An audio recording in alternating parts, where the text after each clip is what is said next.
కొత్త నిబంధన. మీరు బైబిల్ తెరచి దాని విషయ సూచిక పేజీ చూస్తే దానిలో పెద్ద పుస్తకాల గుంపులు 2 ఉన్నట్టు గమనిస్తారు. అవి పాత నిబంధన, కొత్త నిబంధన. నిబంధన అనే మాట ఒక ఒప్పందంతో కూడిన బాంధవ్యాన్ని సూచిస్తుంది. ఈ 2 భాగాలలో ఉన్న విషయం కూడా అదే. అవి రెండూ కలిసి దేవుడు ఇశ్రాయేలు జాతి ప్రజలతో, సమస్త మానవులతో కలిగి ఉన్న నిబంధనా సంబంధం గురించిన ఒక మహనీయమైన, సంక్లిష్టమైన చరిత్రను ఆవిష్కరించాయి. యూదు సాంప్రదాయంలో పాత నిబంధనను తనాక్ అని పిలిచారు. అది 39 రచనలతో కూడిన ఇశ్రాయేలు సాహిత్య గ్రంథపు చుట్టలు. దాదాపు 1000 సంవత్సరాల కాల పరిమితిలో రాసినవి. దానికి విభిన్నంగా కొత్త నిబంధనలోని 27 పుస్తకాలు అన్నీ 30 నుండి 40 సంవత్సరాల కాలంలో రాసినవి. అవన్నీ మొదటి తరంలోని యేసు అనుచరులు రాసిన పుస్తకాలు. ప్రారంభ దశ నుండే క్రైస్తవ సమాజాలు ఈ గ్రంథాలను పోగుచేసి వాటిని పాత నిబంధనతో కలిపి యేసును గూర్చిన ఒక సమగ్రమైన గాథగా దానిని చదవడం మొదలుపెట్టారు. సువార్త అని పిలిచే 4 గ్రంథాలతో కొత్త నిబంధన ప్రారంభమవుతుంది. అవి యేసు జీవితం, మరణం, ఆయన పునరుద్ధానం గురించిన చరిత్రను ఒక శుభవార్తగా ప్రకటించాయి. వాటి తరువాత అపోస్తలుల కార్యాలు అనే 5వ గ్రంథం వస్తుంది. ఇక్కడ పునరుద్ధానుడై తిరిగి లేచిన యేసు అపోస్తలులు అనే వారిని నియమించాడు. ఆ మాటకు అర్థం పంపబడినవారు అని. యేసు గురించిన శుభవార్తను ఆనాటి ప్రపంచమంతటా ప్రకటించడానికి ఆయన వారిని తన ప్రతినిధులుగా నియమించుకున్నాడు. అపోస్తలుల కార్యాల గ్రంథం తరువాత అపోస్తలులు రాసిన కొన్ని ఉత్తరాల సంకలనం ఉంది. సంఘం లేక చర్చి అని పిలువబడిన యేసు సమాజాలకు బోధన, మార్గనిర్దేశం చేయడానికి వాటిని రాశారు. వాటిలో 13 ఉత్తరాలు పౌలు రాసినవి ఉన్నాయి. వాటన్నిటినీ అవి రాసిన కాలక్రమంలో ఏర్పాటు చేయలేదు. అవి పెద్దదైన ఉత్తరం నుండి అతి చిన్నది వరకు వాటి నిడివి ప్రకారం ఏర్పాటు చేశారు. ఆ తరువాత హెబ్రీయులకు రాసిన ఒక ఉత్తరం ఉంది. దానిని అపోస్తలులకు సన్నిహితుడైన ఒక అనామక వ్యక్తి రాసి ఉంటాడు. దీని తరువాత యాకోబు, యోదా, పేతురు, యోహాను రాసిన ఉత్తరాలు ఉన్నాయి. వారిలో 2 యేసు సహోదరులైతే 2 ఆయనకు మొదటి శిష్యులు. కొత్త నిబంధనలో చివరిది ప్రకటన గ్రంథం. అది యేసు అనుచరులందరికీ ఒక సవాలుతో కూడిన ఆదరణ కలిగించే ప్రవచనాత్మక వాక్యాన్ని 7 సంఘాలకు రాసిన ఉత్తరం. ఇవి కొత్త నిబంధనలోని గ్రంథాలు. అయితే అవన్నీ దేని గురించి? పాత నిబంధనతో కలిసి ఒక సమగ్రమైన గాథగా మారడానికి అవి దానితో ఏ విధంగా జతపడుతుంది? ఈ విధంగా ఆలోచించండి. బైబిలు అనేకమైన సంఘటనలు, తరాల చరిత్రలతో కూడిన ఒక సుదీర్ఘమైన కథనం. పాత నిబంధనలో వివరించిన మొదటి వరుస కార్యాలన్నీ దాని తరువాత రాబోతున్న చరిత్ర యొక్క ఉనికిని వివరించేవిగా ఉంటాయి. దాని మౌలికాంశాలు, వాటి మధ్య సంఘర్షణలు దాని నిర్మాణ నమూనాలో చూడవచ్చు. చివరికి ఇవన్నీ కొత్త నిబంధనలోకి కొనసాగి యేసులో ఆ చరిత్రను పరాకాష్ఠకు తీసుకువెళ్ళింది.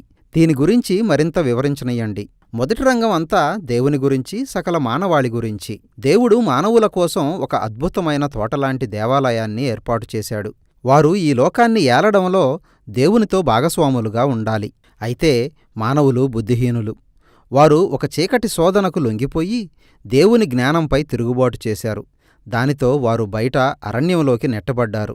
తరువాత ఒకరినొకరు చంపుకోవడం ప్రారంభించారు. వారు తమ స్వార్థాన్ని, ఎదుటివారిని అణిచివేసే గుణాన్ని ప్రతిఫలించేలా నగరాలు నిర్మించారు. అది చివరికి అతి పెద్దది, చెడ్డది అయిన బబులోను నగర నిర్మాణానికి దారితీసింది. కాని దేవుడు ఈ లోకాన్ని, దానిలోని బుద్ధిహీనులైన మానవుల్ని ప్రేమించాడు. కాబట్టి ఆయన ఒక విమోచన ప్రణాళిక ప్రకటించి మనల్ని ఈ విధమైన సర్వనాశనంలోకి నడిపించిన దుష్టత్వాన్ని అంతం చేయడానికి ఒక నూతన మానవుడు వస్తాడని వాగ్దానం చేశాడు. ఆ తరువాతి రంగంలో గాథ అంతా దేవుడు ఇశ్రాయేలు గురించి.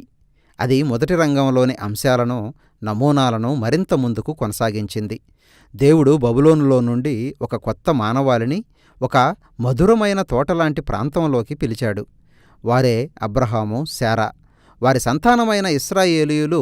వారి ద్వారా దైవిక దీవెన సమస్త జనాలకు పునరుద్ధరించబడుతుందని వాగ్దానం చేశాడు. నిజంగా మనం ఎదురుచూస్తున్న కొత్త మానవాళి వీరే. అయితే ఇశ్రాయేలీయులు కూడా ఇతర మానవులు చేసినట్టే దేవునిపై తిరుగుబాటు చేశారు. తమ స్వంత హింసాత్మక నగరాలను నిర్మించుకొని తద్వారా తమ స్వనాశనం కొనితెచ్చుకొని తిరిగి బబులోను పరవాసానికి వెళ్లారు. కాని అబ్రహాము సంతానం నుండి నూతన మానవుడు వస్తాడని, తాను చేసిన వాగ్దానానికి దేవుడు కట్టుబడి ఉన్నాడు. అది ఒక యాజక రాజు అయి ఉంటాడు. ఆయన ఇశ్రాయేలు, ఇతర మానవులను బబులోను నుండి విడిపించి ఈ లోకానికి దేవుని దీవెనను పునరుద్ధరిస్తాడు. ఈ రెండు రంగాలు ఏ విధంగా ఒకే నమూనా ప్రకారం నిర్మాణం కలిగి ఉన్నాయో గమనించండి. రెండవ రంగం మొదటి రంగం కంటే మరింత సుదీర్ఘమైనది, హింసాత్మకమైనది. ఈ రెండూ కలిసి మానవుని విచారకరమైన పరిస్థితిని పరిశోధించాయి.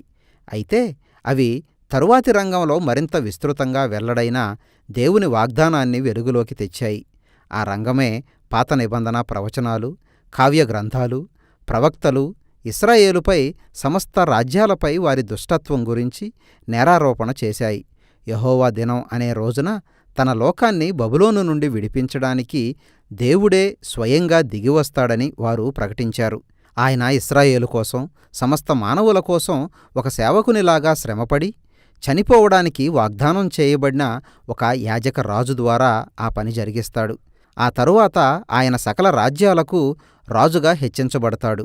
బబులోనును విడిచిపెట్టి దేవునితో కలిసి నూతన యెరూషలేములో పరిపాలించబోయే కొత్త నిబంధన ప్రజలతో ఏకం కావాలని ఆయన సకల ప్రజలకు పిలుపునిస్తాడు.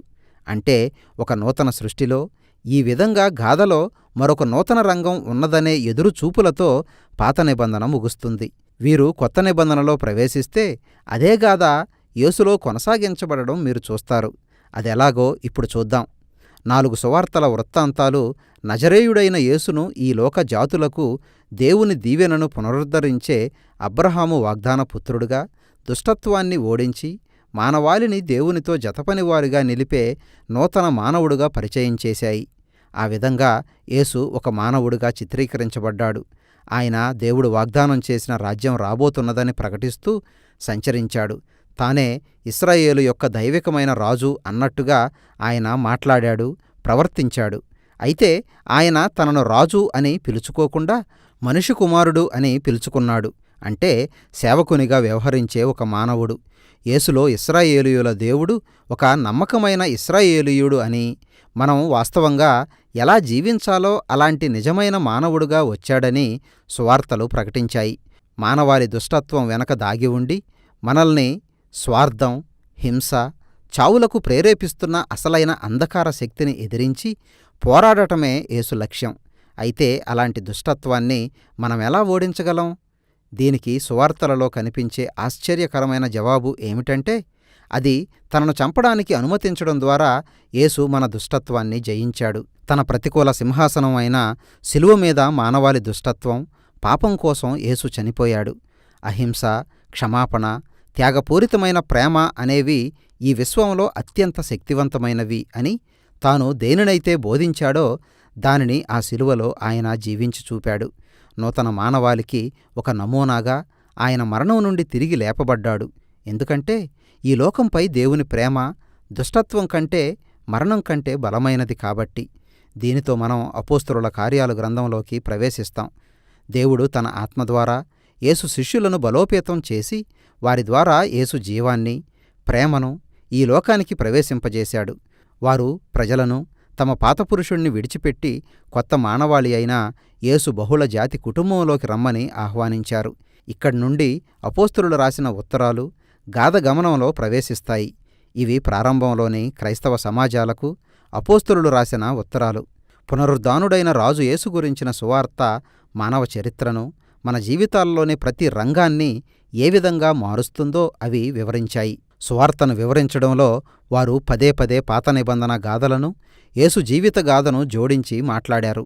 మన స్వంత జీవితం కూడా ఆ అసమానమైన బైబిలు చరిత్రలో భాగం అని ఆ ఉత్తరాలు వెల్లడి చేశాయి.